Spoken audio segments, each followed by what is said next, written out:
Ang Houston mga kabasketball, overpowered ang Phoenix Suns, na cruising ka a 117-98 na panalo behind a balanced at confident performance. Ang gabi ay nagdala din ng kaunting historical weight, si Kevin Durant mga kabasketball, ay crossed sa 31,000 point threshold ng maaga, sa unang quarter, na nagiging ikawalong player na maabot ang mark na iyon, at ginagawa ito sa kanyang unang laro laban sa Houston, mula noong nakaraang season's massive 17 blockbuster, that reshaped both franchises. For all the attention Durant's milestone deserved, ang Rockets mga kabasketball, ay ang koponan na nagdidikta sa gabi, nag-init si Amen Thompson mga kabasketball, para sa isang season-high na 31 points, turning the second quarter sa kanyang sariling personal showcase, habang exploded ang Houston mga kabasketball, para sa 44 points at completely flipped ang momentum ng laro. By the time the Rockets strung together a crushing 16-2 run, late sa third, ang Phoenix mga kabasketball, ay reeling under a wave of turnovers, at quick hitting ng Houston Buckets. Kahit na walang interior presence ni Sengun, ang depth, energy, at offensive rhythm ng Houston mga kabasketball, ay proved too much, na extending ang hot stretch nito sa 5 panalo, sa 6 na laro.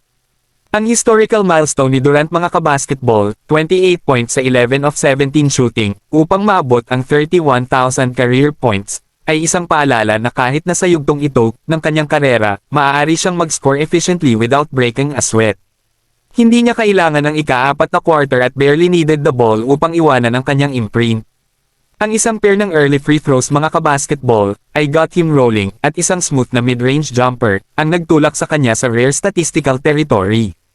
Para sa karamihan ng mga players, ang gabi mga kabasketball would have been about the celebration. Ngunit habang si Durant mga kabasketball ay nagkaroon ng milestone, ang Houston had everything else. Ang Rockets mga kabasketball ay shot ng 59% from the field at 56% from 3, isang staggering contrast sa 39% overall ng Phoenix, at 5-4-36, 14% night from deep. Si Durant mga kabasketball, ay ang tanging Sun na bumubuo ng consistent na offensa, nagtapos si Dillon Brooks na may 23 puntos, ngunit kailangan niya ng 24 na shot to get there, at ang rest lineup ay nag-struggle to stay afloat.